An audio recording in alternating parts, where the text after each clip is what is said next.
Welcome to another episode of Bourbon and Data Breaches, where we cover 5 of the most interesting breaches from this last week. I'm Steve. I'm Connor. I'm Frank. Well, we're starting off 2026 with water systems, governments, gadgets, hospitals, and homerooms. When ransomware hits, what keeps society running? Starting off with story number 1, National Water Authority in Peru, which is the National Water Infrastructure and Environmental Agency for Peru, Black Ranac Ransomware claims they breached Peru's National Water Authority. When attackers go after water agencies, this isn't just about data. This is about public safety, environmental control, and critical infrastructure. That's a short hop from cyber incident to national emergency. I had to pull up the general Peruvian government site because the water agency site appears to be offline. What do you have to say about that? Hey, Frank, you're next door to Peru. You got any hot takes on this one? I don't know much about their national authorities, but the kind of events that could quickly stop being an IT issue and become a public safety problem. We're talking about systems that support environmental monitoring, water distribution, emergency response. That's the kind of pressure that hackers like to feed on, because even partial disruption creates panic and political pressure. No need to touch pumps or valves to cause damage.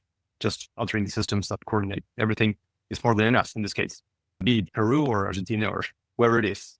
Completely agreed. The compromised internal systems for what I would consider critical infrastructure can definitely lead to quite a few issues, right? The short jump from the cyber incident to a national emergency, depending on the kind of access the ransomware game was able to achieve, which obviously we would assume a pretty high level of access. Always a concern whenever critical infrastructure is compromised, because there's so much more at stake than just data in these cases. Hopefully, systems are not impacted, but definitely a potential concern.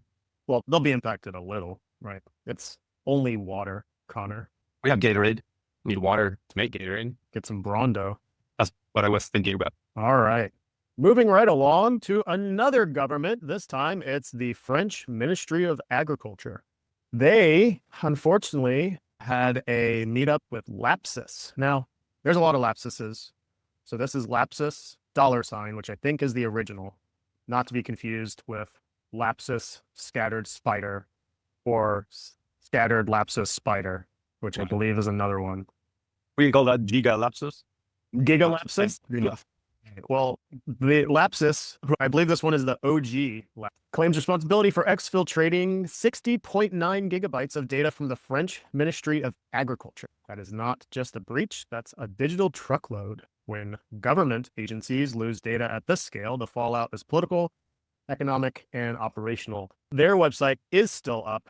And I got to say, obviously, agriculture is a big part of French economy, at least, one of the things they're very well known for. I'm really interested in what's in that 60.9 gigs, which is very specific from Lapsis. Yes, very specific and a ton of data. Interesting to see their OG Lapsis in action. We've seen a lot from the scattered Lapsis hunters variant at the end of last year. Another critical infrastructure, we're talking about food here. And there's a lot of supply chain that's built into this kind of industry. And I'm sure Lapsis had that in mind when they made this attack. Not only the supply chain aspects, but the trade policies, government internal documents, communications potentially be included in this nearly 61 gigabytes of data, which I can barely comprehend. Another concerning attack and another potential huge impact on not only the organization itself, but regular citizens. Well, you think of all of French wine, all of French cheese, some of the biggest exports, the highest dollar amount items that they're producing, other than airplanes, potentially a lot of insider information. Definitely not a small oops, because even if the data sounds boring, ministries like this sit at the middle of regulation, subsidies, food supply, so on. Like we have already seen, Lapsus $, strikes on disability and embarrassment, and government's weakness demonstration like this surely gives them both. So they probably got internal processes, enforcement details, policy discussions, all of which could get dragged into the open. You can imagine the impact of that. I had to look this next one up in terms of how to properly pronounce the company's name. And it is not how I would have pronounced it. Saba Logic, a connected device and digital services company, had a little bit of chaos this last week. Ransomware reportedly compromised Saba Logic, a company that connects devices, services, and platforms behind the scenes. When you breach the glue between systems, you don't just steal data, you create risk everywhere. They are evidently experiencing some issues. I think that is a bit of an understatement. What do you think, Frank, about SEBA logic? Data. I looked it up. Yeah, I gotta agree on that. Okay. Where is it from? US. So I gotta agree on that. It sounds more like protecting the glue, like the endpoints. Companies like this, connect devices, services, platforms behind the scenes, probably needing a breach like this just doesn't affect one environment, but risk everywhere that integration is used. When ransomware hits connective tissue, the downstream damage is unpredictable and could greatly weaken multiple systems at once. Maybe it's not flashy, but it's dangerous because downstream failures don't always show up immediately. Yeah, I believe their primary product is digital photo frame, but you upload photos to the frame, will swipe through them. When you think about customer data and what they're putting in their photo frames, a lot of photos can be compromised. That's customer data, not just data itself, but pictures, potentially very sensitive information. Outside of that main product, they have integration with a lot of other systems and products that include even further data. So you can see their website's already down. I wonder what's happening to some of their products. But yeah, definitely another large impact potentially here. Moving right along to a different type of interconnection, connective tissue. This is Apex Spine and Neurosurgery. Unfortunately, Interlock got into the spine and cranial game. That's right. Interlock Ransomware claims a breach of Apex Spine and Neurosurgery. That potentially means patient records, medical histories, and identity theft. The combination that makes healthcare breaches both highly sensitive and extremely damaging. Who would want Interlock to have detailed records of your cranial medical issues? Yeah, not only do companies like this strict regulations, governance on PHI, they're sensitive data in general for hackers to get their hands on, but also typically highly lucrative industry. So from Interlock's perspective, you can see what they're going for here. But in terms of, impact, very sensitive data on patients, this could disrupt some of the practice itself and some patients needing care. And obviously, when you think about the damages from potential PHI, PII compromise, a lot of financial, reputational harm, HIPAA fine, cost for recovery, patient stress loss. So never like to see these healthcare incidents. Yeah, absolutely. Healthcare ransomware is where cybercrime gets personal really fast.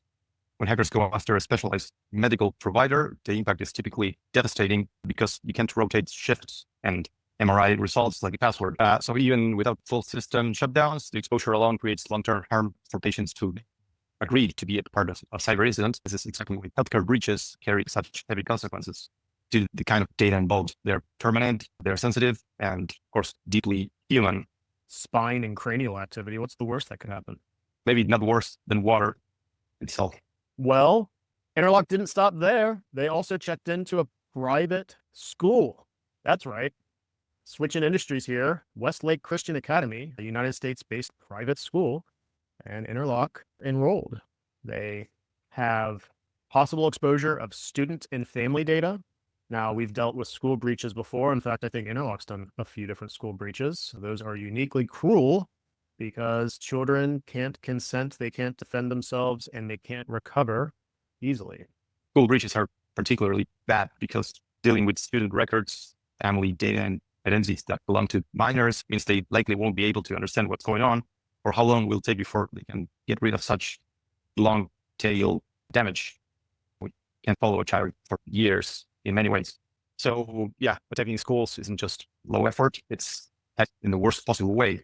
I can't think of a better expression than taking a candy from a baby at this point. Yeah, and I wonder, I don't know anything about this particular school, but I do know that the cost of private school can be very significant. So I'm curious if Interlock is asking for a payment here or maybe just a free tuition for life for some anonymous member. So Frank, to your point, this impacts students' life potentially forever, depending on what kind of data they got their hands on. And when it comes to education in general, you also mentioned high reward, low risk. We keep seeing more and more education, school districts, schools, universities being hit. I think every week we talk about at least one as of the last few weeks. Threat actors are seeing something here in this industry, and I think I might know what it is, but they are continually to exploit it more and more. Grays Lake, Illinois. That's where they are. Which, if you are not familiar with Illinois, that is like north Chicago. Starting off 2026 with some spicy ransomware events. This week, we had everything from water and food to healthcare, education, and the digital infrastructure. Ransomware keeps aiming at the systems society can't afford to lose. If it supports daily life, someone is trying to extort it. Maybe this week you need to pour yourself a bourbon, patch your systems, and remember, attackers don't chase innovation, they chase leverage. Until next time.